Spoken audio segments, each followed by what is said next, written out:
Perbarui selalu kapalmu, rawat jaga baik-baik, dandani kapalmu, fa innal bahra amiq, karena sesungguhnya lautan ini sangat dalam. Satu bahasa yang indah dari tamsil terhadap kehidupan. Perbaiki kapalmu karena lautan ini sangat dalam. Artinya jaga baik-baik hatimu, pelihara iman dan keyakinanmu, karena hidup ini bagaikan gelombang lautan. Tempo-tempo air tenang, tempo-tempo ombak menggila dan menggunung. Jaga iman baik-baik karena hidup penuh dengan cobaan dan ujian.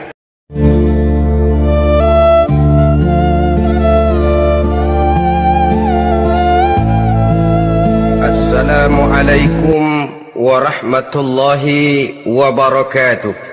Waalaikumsalam warahmatullahi wabarakatuh. Bismillahirrahmanirrahim. Alhamdulillahi rabbil alamin. Wassalatu wassalamu ala ashrafil anbiya'i wal mursalin wa ala alihi wa ashabihil mujahidin at-tahirin, amma ba'du. Bersabda Rasulullah sallallahu alaihi wasallam, "Iza sarratka hasanatuka wa sa'atka sayyi'atuka fa anta mu'min." Apabila perbuatanmu yang baik menyebabkan engkau bahagia, apabila perbuatanmu yang baik menyebabkan engkau gembira, dan perbuatanmu yang jahat menyebabkan engkau jadi susah, itulah tanda bahwa di hatimu masih ada iman.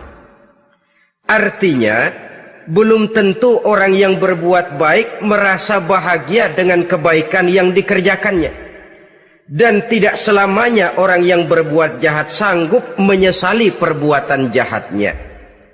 Oleh karenanya, apabila iman masih ada, apabila hati masih hidup, perbuatan yang baik menyebabkan orang gembira, perbuatan yang jahat menyebabkan orang susah dan gelisah hatinya. Ini mengandung pelajaran. Sekali kita berbuat baik, jangan sekali-kali menyesali kebaikan itu. Sebaliknya, satu kali kita melakukan kesalahan, hendaknya selalu menyesalinya. Kadang-kadang dalam kehidupan, karena orang tempat kita berbuat baik itu rupanya membalas air susu dengan air tuba, kita lalu menyesali kebaikan. Lahirlah kata-kata, "Nyesal saya nolong dia."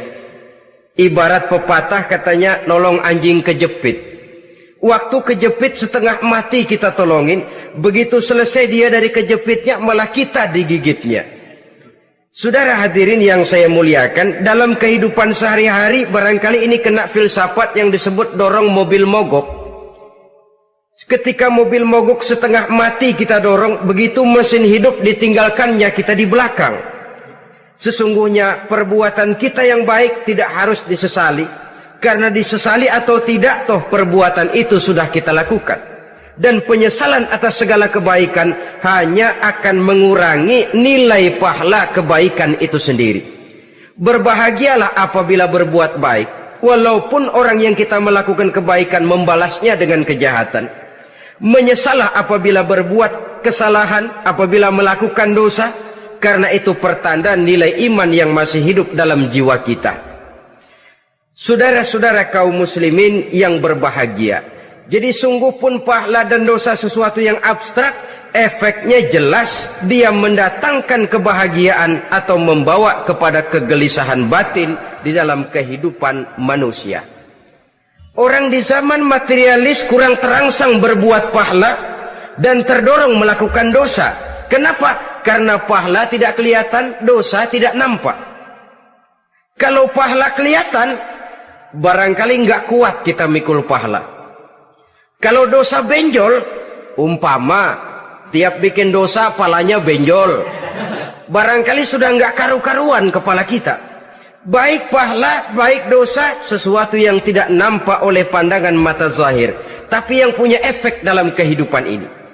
Orang yang banyak pahalanya dengan orang yang banyak dosanya, kalau dia berjalan barangkali sulit kita membedakan. Tapi efeknya dalam kehidupan ini jelas adanya. Sesuatu yang bernama pahala kita perlukan, karena hidup tidak berhenti hingga di sini. Sesuatu yang bernama dosa harus kita hindarkan, karena ada kelanjutan sesudah hidup yang sekarang ini, kehidupan dari satu pertanggungan jawab. Itu sebabnya Imam Ghazali dalam bahasa yang indah sekali berpesan, "Jaddidis safinah fa innal bahra amiq wa khuziz zad fa innas safara ba'id."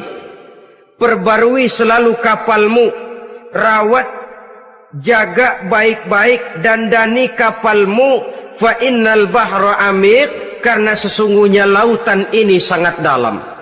Satu bahasa yang indah dari tamsil terhadap kehidupan. Perbaiki kapalmu karena lautan ini sangat dalam. Artinya jaga baik-baik hatimu, pelihara iman dan keyakinanmu, karena hidup ini bagaikan gelombang lautan. Tempo-tempo air tenang, tempo-tempo ombak menggila dan menggunung.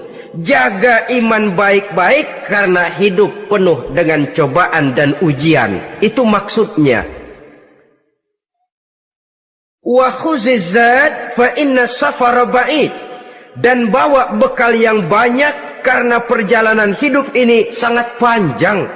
Perjalanan ini sangat jauh. Kita kalau pergi keluar kota tentu saja membawa bekal. Makin jauh kota yang akan kita tuju, makin banyak bekal yang harus kita bawa. Alangkah sengsaranya manusia apabila dia akan pergi ke satu kota yang jauh, modalnya cuma nekat. Bagaimana nanti di sana sajalah. Tidak membawa bekal sebagaimana yang sewajarnya. Hal yang semacam ini senangnya sih belum tentu, keblangsak dan susahnya sudah kebayang. Itu dalam kehidupan di dunia ini. Bagaimana kalau sudah bicara tentang kehidupan yang akan datang? Karena sesungguhnya hidup ini merupakan satu perjalanan yang sangat panjang. Sejak kita tinggal di alam arwah, pada saat jasad belum lagi diciptakan Allah, ruh sudah diciptakannya lebih dahulu. Sampai kemudian kita pindah ke alam rahim, alam kandungan ibu, untuk kemudian berpindah kepada kehidupan dunia. Dari dunia ini kita pindah ke alam barzakh. Di sana tinggal kita 100 tahun mungkin, 100.000 tahun mungkin, 1 juta tahun mungkin, menunggu saat datangnya kiamat. Lalu dari alam barzakh pindah kita ke alam akhirat, satu perjalanan yang sangat panjang. Alangkah malangnya, alangkah sengsaranya jika tahu kita begitu panjangnya perjalanan hidup ini, tidak ada bekal yang kita bawa. Artinya kesengsaraan, kesulitan yang bertali-tali sudah jelas akan menimpa kita. Kalau pergi kita keluar kota membawa bekal uang, membawa bekal makanan, apa bekal yang mesti kita bawa? Apabila kita kembali ke alam barzakh, kembali ke alam kubur, berkumpul di padang mahsyar di akhirat nanti, nasi yang mau kita bawa, uang yang mau kita bawa, tentu tidak lagi. Karena kehidupan materialis selesai di atas liang lahat. Bila masuk kita ke liang lahat, disitulah pahala dan dosa memegang peranan yang sangat penting. Maka pada pertemuan malam ini kita akan bicara tentang pahala dan dosa itu. Saudara-saudara kaum muslimin rahimakumullah, yang dinamakan pahala, kata Imam Ali Al-Jurjani dalam kitab At-Ta'rifatnya, ma yastahiqqu bihi rahmatu wal maghfiratu minallahi ta'ala. Sesuatu yang pelaksananya berhak untuk mendapat rahmah dan ampunan dari Allah. Dengan kata lain, nilai pahala adalah akibat dari perbuatan-perbuatan di dalam melaksanakan perintah dan anjuran yang ada di dalam kehidupan agama. Apabila perintah dan anjuran kita laksanakan, nilai pahala itu lalu datang. Nah, nilai pahala dalam Islam, menurut konsepsi Quran, Allah menjelaskan, man jaa bil hasanati falahu asyru amsalihha. Barang siapa yang datang membawa satu kebajikan, barang siapa yang melaksanakan satu kebaikan, maka dia akan mendapat balasan 10 kali dari kebaikan yang dikerjakannya. 10 kali ini pun masih dilipat gandakan dengan 7. 7 ini pun masih dikalikan 100. Dan itu pun masih ditambah dengan pernyataan wallahu yudha'ifu liman yasha. Allah masih akan melipat gandakan perbuatan baik seseorang yang dikehendakinya. Itulah nikmatnya dalam Islam. Tetapi sebaliknya, wa man jaa'a bisayyi'ati fala yujza illa mislaha. Barang siapa yang melakukan satu kejahatan, dia tidak akan mendapat balasan kecuali sesuai dengan kejahatan yang dikerjakannya. Alangkah rahman dan rahimnya Allah. Orang yang berbuat baik dibalas 10, dikali 7, dikali 100, masih dilipat gandakan pula. Tapi orang yang berbuat jahat tidak akan mendapat balasan kecuali sesuai dengan kejahatan yang dikerjakannya. Ini kan beda dengan sifat kita manusia. Kita ini kadang-kadang kalau dijitak membalasnya mukul. Tapi kalau orang berbuat baik kepada kita, kita enggan untuk berbuat baik kepada orang tadi. Allah tidak mengajarkan begitu. Satu kebaikan berbalas 10. Satu kejahatan berbalas dengan satu kejahatan. Maha Rahman dan Rahim Allah. Bahkan dalam Islam, niat berbuat baik saja mendapat pahala. Sedangkan niat berbuat jahat belum ditulis merupakan satu dosa sampai kejahatan itu dikerjakan oleh orang yang niat tadi. Umpamanya, saudara niat nanti malam giliran pengajian saya mau hadir di majelis taklim. Pas datang waktu malam hujan turun sangat lebat. Saudara berhalangan datang ke majelis taklim, saudara sudah mendapat pahala niat. Tapi saudara niat, nanti malam kalau turun hujan, saya mau bongkar rumahnya si fulan, saya mau curi seluruh harta bendanya. Ternyata malam saudara tidak mengerjakan perbuatan itu belum ditulis dosa sampai perbuatan itu benar-benar dikerjakan. Tapi lalu jangan macam-macam. Kalau begitu niat aja yang baik, biar nggak usah dikerjain. Niat aja pengen ngaji walaupun tidak ada niatan untuk ngaji. Allah lebih tahu tentang apa yang terdetik di dalam hati sanubari kita.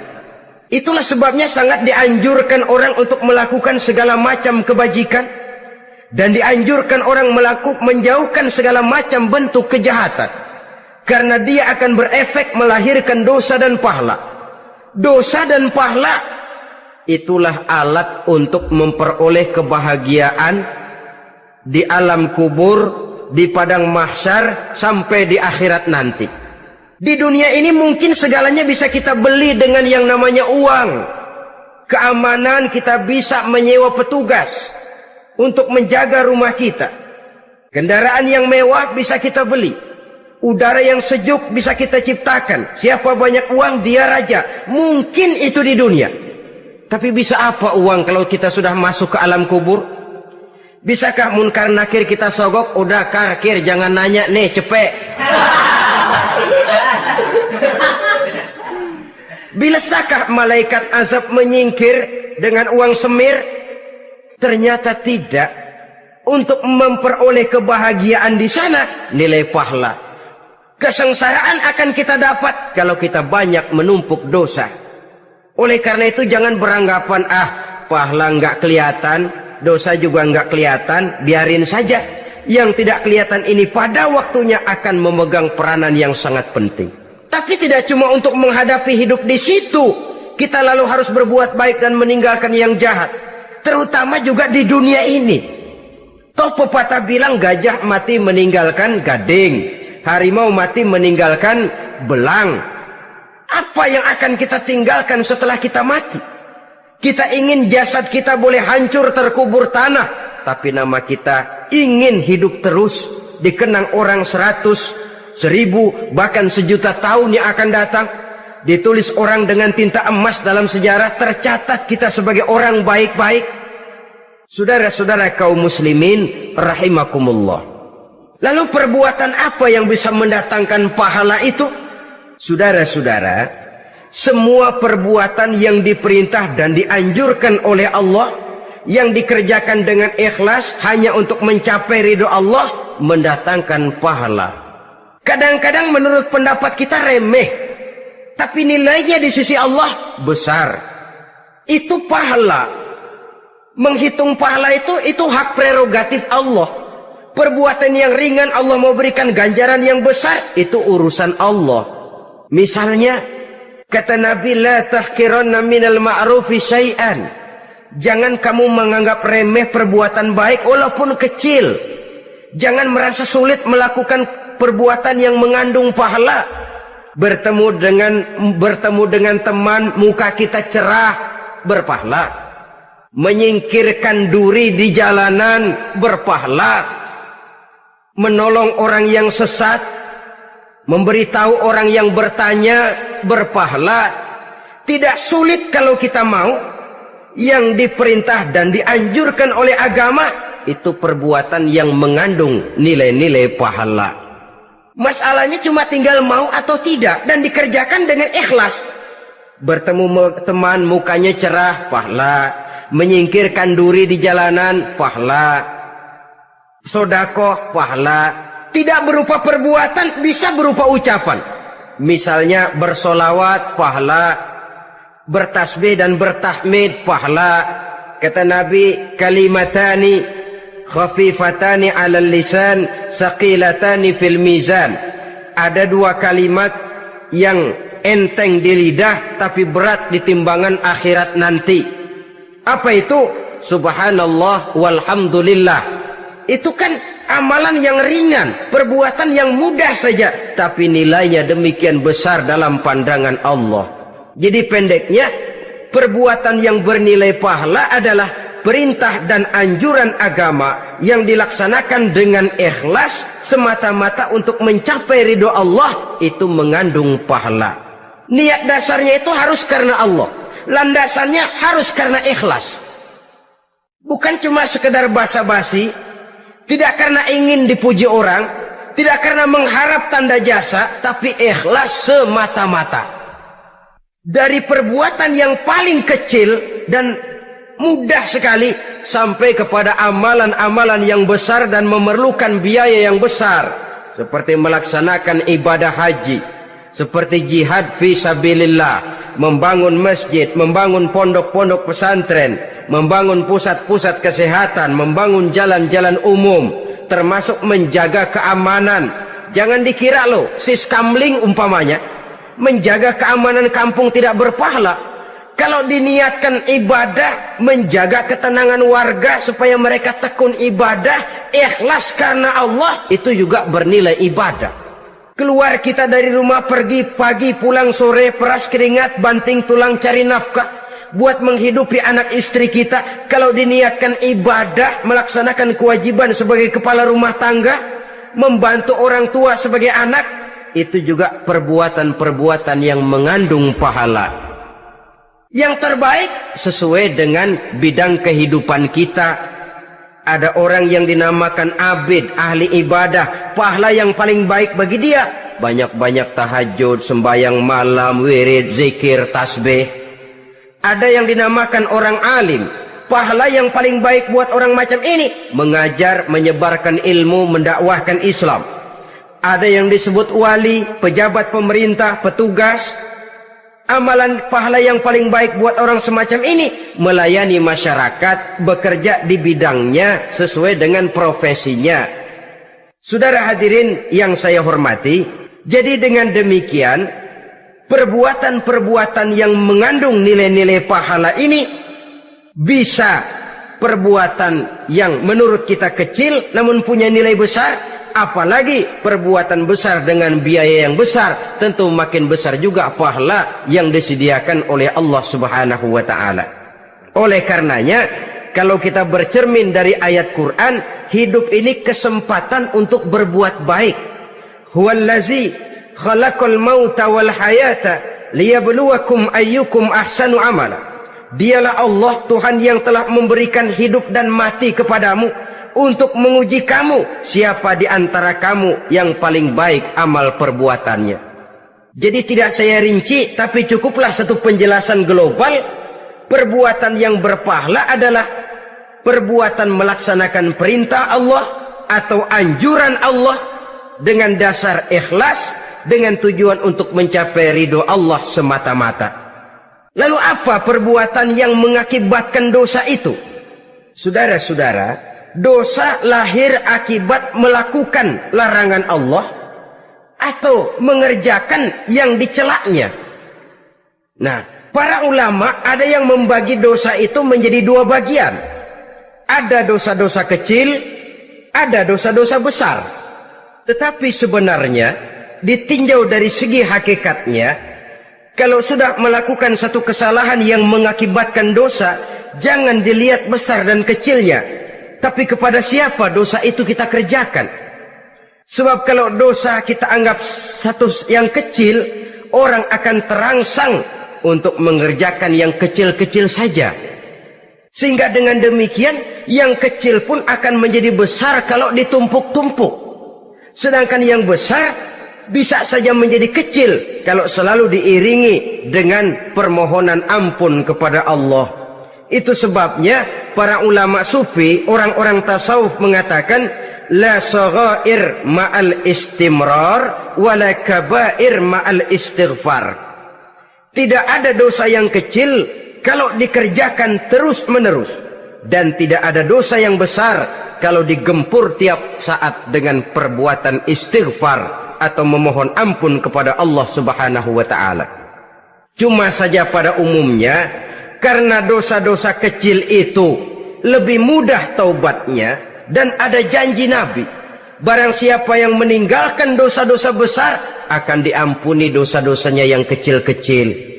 Oleh karena itu, pada kesempatan ini kita akan juga bicarakan apa saja yang termasuk klasifikasi dosa-dosa besar, dengan harapan kita bisa menjaga diri, menyelamatkan diri, jangan sampai terjatuh ke dalam dosa-dosa yang besar tadi. Tetapi bukan berarti kita harus terangsang melakukan dosa-dosa yang kecil. Ah, biarin kecil ini, tobatnya gampang. Ah, dosa kelas teri. Ah, dosa itu kan tidak kelihatan.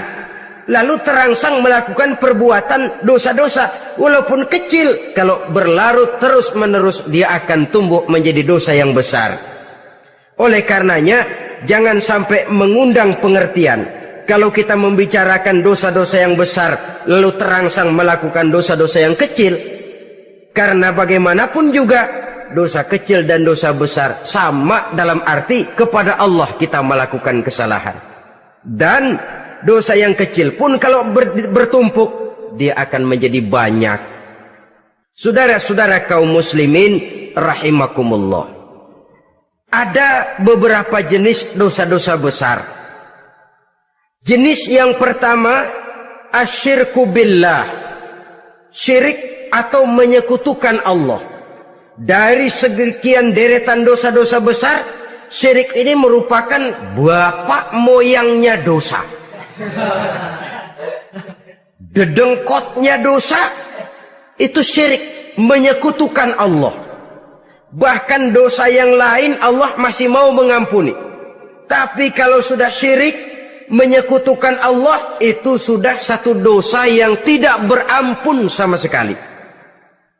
Oleh karena itu tepat pesan Imam Ghazali tadi, jadi di safinah fa innal bahra amik, jaga iman, pelihara akidah, dandani kapal, karena hidup ini gelombang lautan sangat dalam, hidup banyak cobaan. Di dalam hidup di zaman sekarang ini, saudara bisa perhatikan, di mana tensi ekonomi tinggi, lapangan kerja sulit, persaingan hidup makin tajam, sifat egois dan individualis tumbuh di mana-mana, rasa solidaritas sosial menurun, sifat gotong royong musnah, orang mudah potong kompas, potong jalan, ingin cepat kaya, ingin cepat naik pangkat, ingin dapat kedudukan. Kadang-kadang akidah pun terjual, akidah pun musnah, jatuh ke jurang syirik pun tidak jadi soal. Itu yang kita khawatirkan. Kalau dosa-dosa yang lain Allah masih mau mengampuni, tapi kalau sudah jatuh kepada syirik, Allah sama sekali tidak akan memberikan ampun. Dalam kaitan dengan ini barangkali tepat sinyalemen Imam Ali itu. Andai kata kemiskinan merupakan satu kepribadian, saya akan membunuhnya lebih dahulu. Artinya memang kemiskinan ini sering mendorong orang kepada jurang kemusyrikan. Tidak tahan menghadapi godaan perut akibat tensi ekonomi yang tinggi, lapangan kerja yang sulit. Iman pun jadilah ditukar dengan 3 liter beras. Akidah pun jadilah dibarter dengan 3 bungkus supermi, dengan pakaian bekas, dengan obat-obatan. Tidak jadi soal baginya mengejar kebahagiaan yang relatif singkat dengan mengorbankan kebahagiaan yang abadi. Persis ibarat pepatah, nyari jarum kampak hilang. Mencari sesuatu yang kecil, yang besar jadi sia-sia. Membela perut, mengorbankan akidah. Na'udzubillah summa na'udzubillah. Saudara-saudara kaum muslimin rahimakumullah. Ini fakta. Ini kenyataan. Dan hal semacam ini tidak bisa diatasi cuma dengan ceramah, simposium, diskusi, seminar. Apalagi Nabi berpesan, solahu ummati bil ilmi wal mal. Umatku hanya bisa menjadi baik akidahnya dengan ilmu dan harta. Itu bahasa Nabi. Kalau bahasa kita sekarang, dengan ekonomi dan pendidikan. Ilmu, pendidikan, ekonomi, harta. Tanpa itu sangat besar kemungkinan kita bisa menjual akidah terjerumus di lembah kemusyrikan. Maka terutama kepada saudara-saudara saya, muslimin yang terpencil jauh dari kota-kota besar, yang kadang dalam kehidupan seharinya imannya sering digoda oleh supermi, akidahnya sering ditantang oleh pembagian beras, pakaian-pakaian bekas, obat-obatan dan sebagainya. Jaga dan bentengi akidah kita. Lebih baik nyawa berpisah dari badan, asal iman jangan berpisah dari hati. Kepada adik-adik saya para remaja, para pemuda di kota-kota besar, yang iman dan akidahnya sering ditantang dengan minuman-minuman keras, fasilitas-fasilitas yang menghanyutkan, yang secara terarah dan praktis sedikit demi sedikit menggiring kita untuk keluar dari nilai-nilai akidah. Hati-hati, jaga baik-baik, sebab intan paling mahal, mutiara paling berharga, tidak lain nilai iman ini. Tergelincir kita daripadanya, jatuh ke lembah kemusyrikan, jatuh ke satu dosa yang teramat besar, yang Allah tidak akan pernah memberikan ampun lagi. Ini dosa besar yang pertama. Yang kedua, qatlun nafsi illa bil haq. Membunuh orang tanpa alasan yang benar. Di zaman kesulitan ekonomi kadang-kadang orang mudah nekat. Tengok saja, kadang-kadang karena pasal uang 100-200 perak saja nyawa bisa melayang. Kadang-kadang karena urusan yang remeh, salah omong, salah ambil, salah ucap, salah pegang, nyawa bisa jadi melayang. Alangkah murahnya nyawa, seakan-akan kita yang punya. Padahal nyawa itu hak milik Allah. Tidak pantas kita merampasnya, tidak pantas kita menghilangkannya dari jasad seseorang. Oleh karenanya, membunuh orang merupakan satu dosa yang sangat besar. Jangankan kepada orang yang seakidah, orang yang lain akidah saja pun, kalau dia hidup berdamai, rukun, berdampingan, kita harus melindungi. Apatah lagi teman seakidah sendiri. Saudara-saudara kaum muslimin rahimakumullah. Pantas kalau Nabi menyatakan, apabila dua orang Islam sudah saling berkelahi, berbunuh-bunuhan, al-qatil wal maqtul finnar, yang membunuh dan yang dibunuh dua-duanya sama-sama masuk neraka. Sahabat heran, ya Rasul, kalau yang membunuh masuk neraka sih wajar, tapi yang terbunuh kok neraka juga, kenapa? Kata Rasul, sebenarnya dia juga cuma sudah niat untuk membunuh, cuma keduluan saja. Andai kata dia tidak terbunuh, tentu dia yang akan membunuh. Saudara-saudara kaum muslimin rahimakumullah, Islam sesuai dengan namanya adalah agama damai. Kita tidak boleh mencari-cari musuh, walaupun tidak boleh lari kalau bertemu musuh. Oleh karenanya, pantang seorang muslim menimbulkan benih keonaran menjadi biang kerok buat lingkungannya. Sesuai dengan namanya, seorang muslim adalah seorang yang dalam hidup senantiasa berusaha menebarkan salam, menebarkan kedamaian, ketenangan dan ketentraman. Dengan prinsip musuh jangan dicari, bertemu pun jangan lari.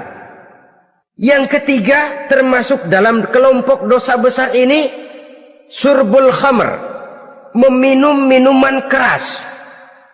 Termasuk di dalam kata khamr ini ganja, morfin, narkotik. Sebab apa? Jenis minuman semacam itu tidak hanya merusak keadaan sekarang, tapi sekaligus merusak kehidupan yang akan datang. Kalau itu jatuh di tangan generasi muda, artinya kan merusak kehidupan masa depan daripada suatu bangsa. Karena apa? Remaja dan pemuda merupakan bentuk miniatur daripada kehidupan bangsa. Akan bagaimana warna umat Islam di Indonesia, bahkan akan bagaimana warna Indonesia 30, 40, 50 tahun yang akan datang, remaja sekarang jawabannya. Kalau remaja kita sekarang ini kerjanya cuma bisa nyekek botol, insya Allah bangsa Indonesia 30-40 tahun yang akan datang akan tumbuh menjadi bangsa teler. Tidak banyak yang bisa kita harapkan. Remaja adalah gambaran masa depan dari satu bangsa, dari satu umat.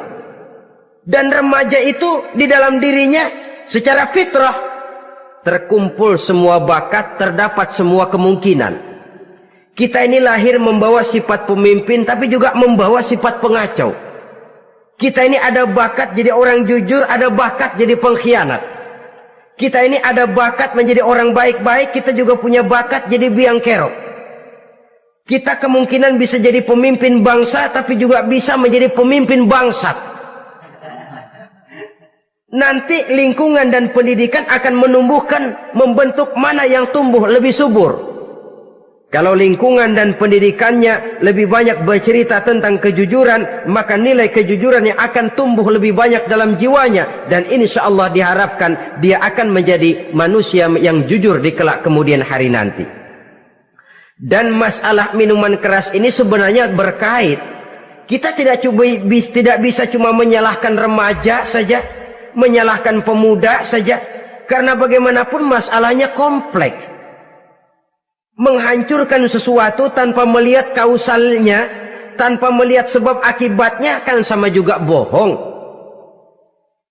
Kemungkinan karena broken home, kemungkinan karena pergaulan, kemungkinan karena kurang perhatian orang tua, kemungkinan karena akibat bacaan, tontonan, atau fasilitas berupa dibukanya pabrik-pabrik minuman keras, dijualnya minuman-minuman keras, di warung-warung yang remang-remang, yang memberikan kenikmatan, kebahagiaan dan kebanggaan tersendiri, sehingga akhirnya orang terangsang untuk datang dan minum di sana.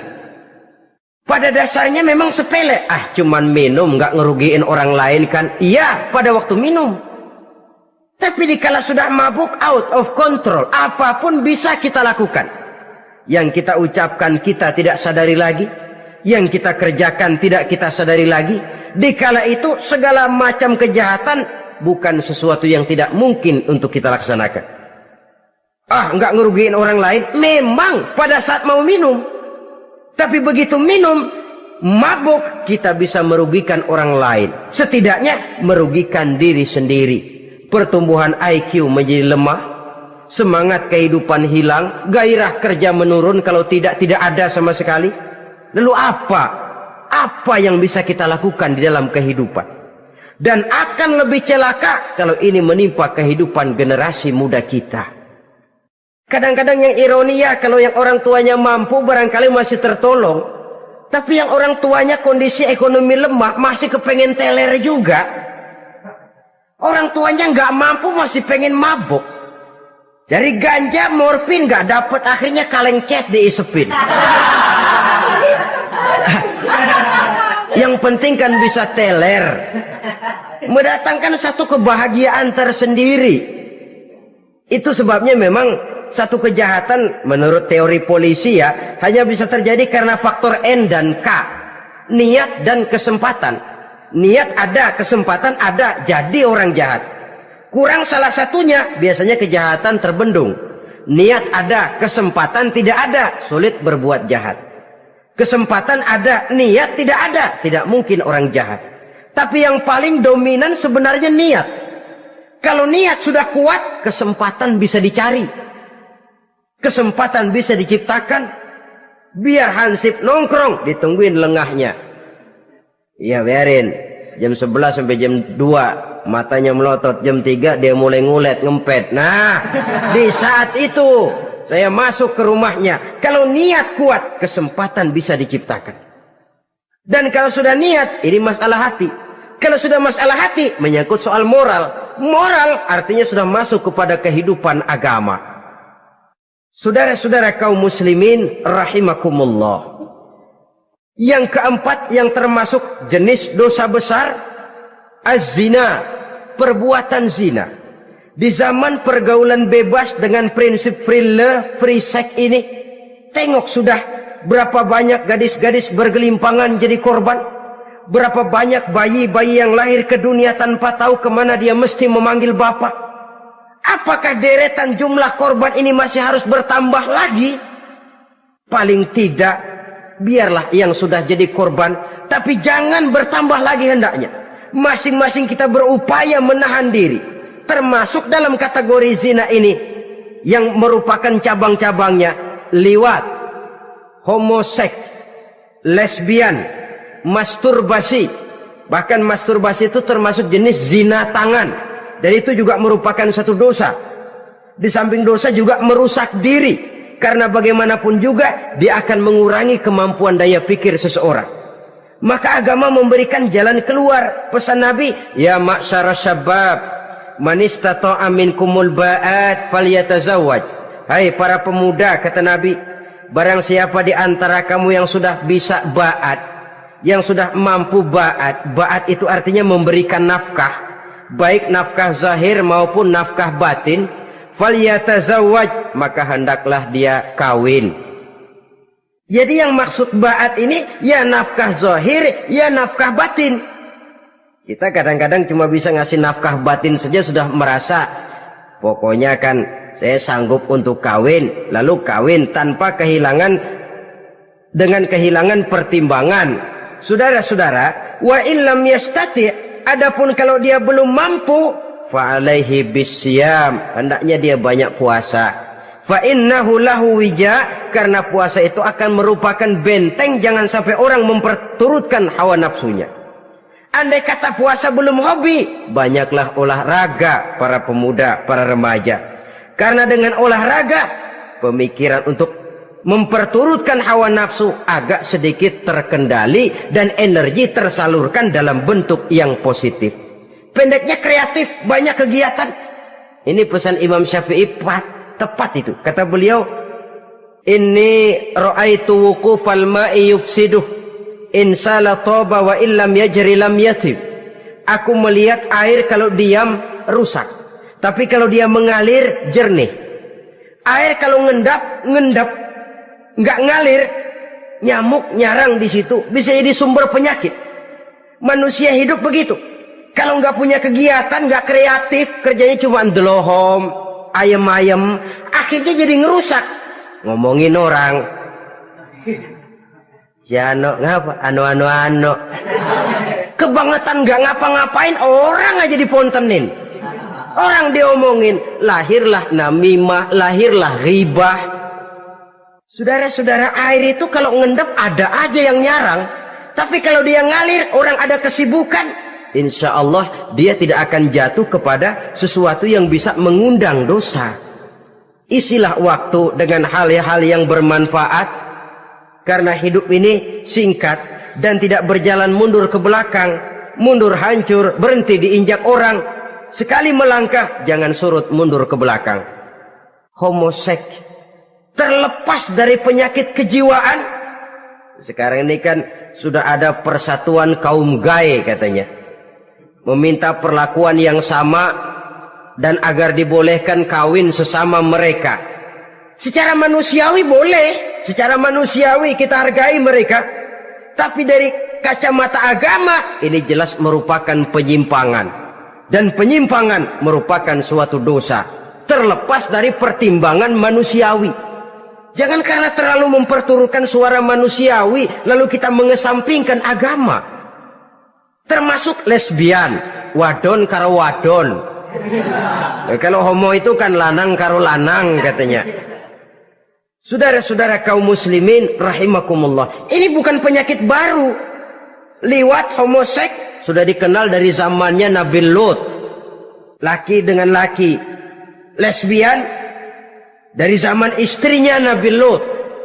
Terlepas dari penyakit kejiwaan, dari segi agama ini merupakan penyimpangan dan merupakan dosa yang besar.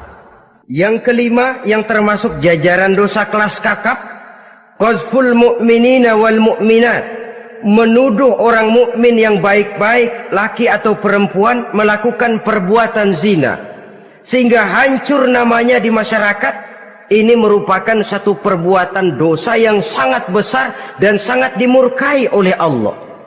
Saudara-saudara kaum muslimin rahimakumullah, oleh sebab itu tentang masalah ini, kalau memang tidak ada saksi, jangan sembarang kita enteng lidah menuduh orang lain berbuat zina, menuduh orang lain berbuat serong. Dosanya kelewat besar di dalam kehidupan.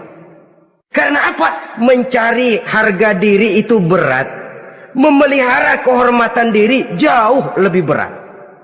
Satu kali orang dihancurkan namanya di masyarakat, dia akan terisolir jadinya. Oleh karenanya berlindung kita kepada Allah, jangan sampailah dihinggapi oleh sifat ini. Karena sentimen kita kepada seseorang, karena hasad kita kepada seseorang, tidak senang melihat orang lain lebih maju, lalu lidah ini seenaknya saja mengucapkan kata. Padahal sanksi dan resikonya sangat besar. Yang kita tuduh barangkali mendapat pahala dari Allah. Kita sendiri yang menuduh tanpa saksi, tanpa alasan yang benar, mendapat dosa yang sangat besar. Saudara-saudara, memang kadang-kadang aneh dalam hidup ini.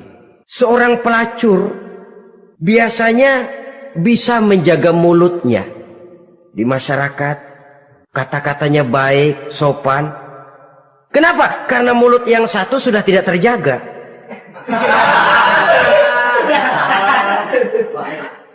Kita kadang-kadang kehormatan bisa kita jaga, tapi mulut tidak terkontrol. Ngomong saenake dewe, bikin orang mangkel, kesal, fitnah sana, fitnah sini, menghancurkan nama baik orang, ngomongin yang macam-macam. Bagai-bagai macamlah caranya. Saudara-saudara kaum muslimin yang berbahagia. Jadi dengan demikian, menuduh orang lain berbuat zina, sedangkan orang itu tidak pernah melakukannya, ini termasuk satu dosa yang sangat besar di dalam kehidupan ini. Yang keenam, al-'aqu bil walidain, durhaka kepada ibu bapak. Seorang anak, bagaimanapun banyak nilai ibadahnya, banyak kebaikan di masyarakat, menyandang berbagai macam gelar, pangkat dan jabatannya tinggi, tapi kalau sudah durhaka kepada kedua orang tuanya, alamat hidup tidak lagi membawa keberkahan, dan itu dosa yang sangat besar. Sampai Nabi sabdakan, ridho Allah ada di dalam keridhaan ibu bapak, murka Allah pun ada di dalam kemurkaan ibu dan bapak. Walaupun belum tentu setiap kita orang tua, tapi yang jelas setiap kita adalah anak, dan setiap anak punya ibu dan bapak. Jangan sampai kacang lupa kepada kulitnya. Saudara-saudara kaum muslimin rahimakumullah, durhaka kepada ibu bapak merupakan perbuatan yang sangat dimurkai oleh Allah. Apalagi ibu yang telah melahirkan kita, bahkan mengandung kita. Begitu juga bapak yang telah berusaha peras keringat banting tulang untuk mengasuh membesarkan kita. Tidak ada perbuatan baik yang kita lakukan untuk bisa menebus kebaikan daripada ibu dan bapak kita. Setidaknya kalau belum bisa berbuat baik kepadanya, kepada keduanya, janganlah menyakiti hati keduanya. Itu saja dulu yang harus dijaga. Kadang-kadang sudah berbuat baik enggak, nyakitin melulu. Sudah nyenangin belum bisa, saban sehari nyakitin saja. Padahal kedua orang tua itu doanya manjur, sebagaimana sumpahnya juga bisa jadi kenyataan, dan sering bahkan menjadi kenyataan. Sampai ibu bapak sudah wafat, sudah meninggal sekalipun, kewajiban berbakti masih harus terus dilakukan oleh seorang anak. Lalu yang ketujuh, at-tawalli yaumaz zahfi, berpaling pada hari pertempuran. Orang sedang sibuk-sibuk menghadapi musuh, maksudnya berjuang membela agama ini, dia lari menyelamatkan diri. Pengecut, mental munafik. Ayo, kalau demi agama, mari kita maju ke depan. Allahu Akbar. Yang besar Allah, yang lain kecil semua. Maju. Orang lain maju serentak, dia mundur jauh ke belakang. Mental munafik, mental calo istilah sekarang ini. Oh, itu calo, mental calo. Tuhan gedek banget itu. Coba ya, calo itu paling sibuk nyuruh penumpang naik. Tapi sementara penumpang naik sampai ke tempat tujuan masing-masing, calonya nggak kemana-mana, diem aja di situ. Cuma orang aja disuruh naik. Saudara-saudara, kerja bakti, orang turun ke comberan, dia naik ke tempat tidur. Mundur di hari pertempuran, menyebabkan orang lain gugur, dia sendiri menyelamatkan diri. Mental pengecut, mental munafik, itu merupakan dosa yang sangat besar. Saudara-saudara kaum muslimin rahimakumullah, itu sebabnya agama itu memerlukan keberanian memang, tapi bukan keberanian yang tanpa perhitungan. Sebab berani tanpa berhitung namanya berani babi. Kita berani kalau benar, kita harus takut kalau salah. Jangan dibalik. Salah berani, nekat namanya. Benar takut, pengecut namanya. Orang yang pengecut adalah orang yang takut membela kebenaran. Orang yang nekat sesungguhnya udah salah nggak malu lagi, udah salah nekat lagi, merasa rugi berbuat kebaikan, puas kalau berbuat kejahatan. Padahal Nabi pesan, siapa yang berbuat dosa sambil tertawa, nanti dia akan masuk neraka sambil menangis. Karena itu dipesan pula di dunia ini, sering-seringlah mencuci mukamu dengan air mata taubat. Cuci lidahmu dengan zikir kepada Allah.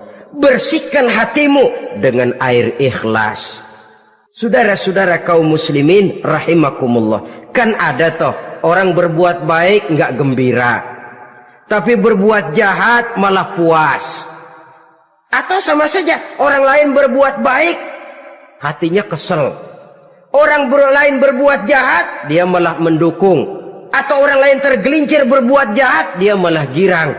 Ini kan tidak objektif. Karena yang berbuat baik, orang yang dia keselin, dia nggak seneng. Tetapi karena yang berbuat jahat, orang yang dia senengin, dibenerin juga. Itu nggak objektif namanya. Mundur di hari pertempuran pada saat saudara-saudara kita sedang menghadapi musuh, sikap pengecut yang sangat dibenci Allah. Yang kedelapan, termasuk kelompok dosa besar, aklu malil yatim, makan harta anak yatim. Kadang-kadang ada orang mengeksploitir loh nasib anak-anak yatim. Karena biasanya para dermawan peka kalau mendengar nasib yatim, memberikan santunan. Si yatim belum makan, yang ngurusin udah pada kenyang. Mengeksploitir, memakan harta anak yatim termasuk dosa yang sangat besar. Sehingga Nabi pesan, ana wa kafilul yatim kahataini yaumal qiyamah. Aku dan orang yang menyantuni anak yatim seperti dua jari ini di hari kiamat. Rumah yang paling dimuliakan Allah adalah rumah yang di dalamnya ada anak yatim yang hidupnya dihormati, hidupnya disantuni, keperluannya dicukupi.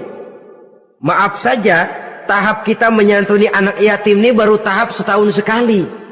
Kalau Muharram kita agungkanlah, kita besarkan. Lebaran yatim katanya.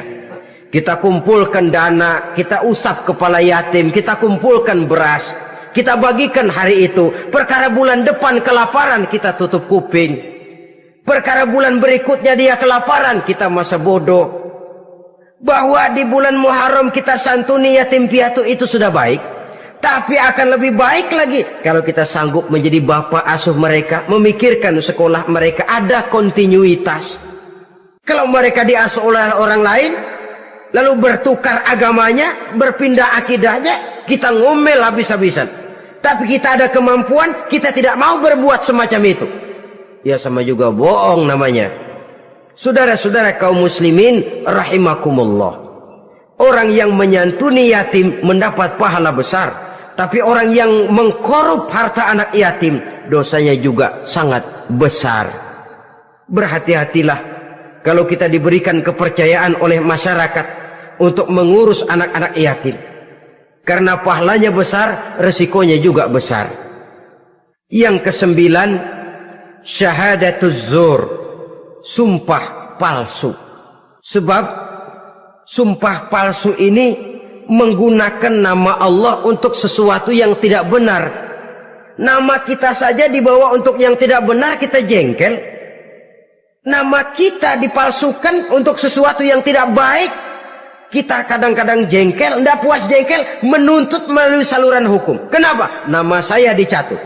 Bagaimana lagi kalau nama Allah kita pakai untuk bersumpah, sumpahnya palsu, menguntungkan kita, merugikan orang lain, Allah murka betul. Maka sumpah palsu termasuk deretan dosa-dosa besar. Apalagi yang ke-10, aklur riba, makan riba alias renten. Ini kan yang cepat mendatangkan uang. Kadang-kadang kalau yang bikin riba itu orang awam barangkali, ya masih kita maklumi. Kadang-kadang penyakit ini datang menimpa mereka juga yang kita kenal kebaikannya. Bahkan suka datang ke musola, rajin ke masjid. Kadang-kadang riba masih dimakannya. Karena cara cari duit paling enak, duit utuh tambahnya terus masuk. Na'udzubillah summa na'udzubillah. Itu yang diibaratkan dalam perjalanan Mi'raj waktu Nabi diperlihatkan neraka. Orang perutnya sebesar rumah dililit ular, diseret-seret itu hancur perutnya, dibulatkan lagi, diseret lagi, hancur lagi, dibulatkan lagi, terus menerus begitu. Dia berteriak, mengerang, mengeluh, mengaduh kesakitan. Nabi tanya, itu apa Jibril? Itu contoh dari umatmu yang suka makan riba Muhammad, makan renten. Saudara-saudara, ini kan mencekik leher orang. Orang sedang kesulitan, kelihatannya sih baik, menolong, tapi di belakang menolong itu nyekek. Di belakang nolong itu nyekek. Dan nyekek itu sebenarnya tujuan utamanya. Orang yang menjalankan riba pada dasarnya tidak punya peri kemanusiaan kok. Kalau dia kelihatannya mau menolong, kelihatannya motifnya mencari untung di belakang itu.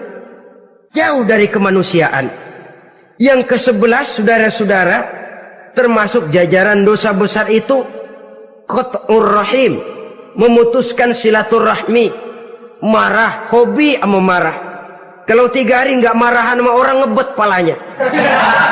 Selalu nyari gara-gara. Kalau udah marah berlaku perpanjangan waktu. Tahun, 2 tahun, kadang-kadang seumur hidup. Saudara hadirin yang saya muliakan. Apalagi mengurangi timbangan termasuk kelas dosa besar. Makan suap termasuk dosa besar. Semir menyemir dosa besar. Apalagi bunuh diri. Nah ini, bunuh diri dosa besar. Kadang-kadang karena sulit nekat, daripada hidup susah mendingan mati sekali. Apa dikira kalau mati urusan selesai? Belum. Termasuk memotong anggota badan sendiri, dosa besar. Kayak belum lama ada kesulitan ekonomi, mau lebaran, alat vitalnya dipotong. berita-berita koran, itu pun dosa besar. Nah kan badan saya sendiri, ya badanmu sendiri, tapi yang ciptakan Allah, yang berikan Allah, kenapa mesti dipotong? Karena kesulitan ekonomi, alat vitalnya sendiri dipotong. Ya namanya alat vital, kalau sudah nggak ada yang vital kan hampa hidup ini. Tapi lalu kehilangan pertimbangan. Saudara-saudara kaum muslimin, karena itu di hadapan segala macam kesulitan, jangan sampai kita kehilangan pertimbangan lalu terjatuh ke dalam dosa-dosa besar ini. Mudah-mudahan Allah selamatkan kita dari segala macam bentuk dosa besar, sehingga diampuni segala dosa yang kecil, dan digerakkannya kita untuk hidup melakukan kebaikan yang membawa pahala yang sebesar-besarnya. Ini sajalah pertemuan kita saat ini. Terima kasih atas segala perhatian. Mohon maaf atas segala kekurangan. Wassalamualaikum warahmatullahi wabarakatuh.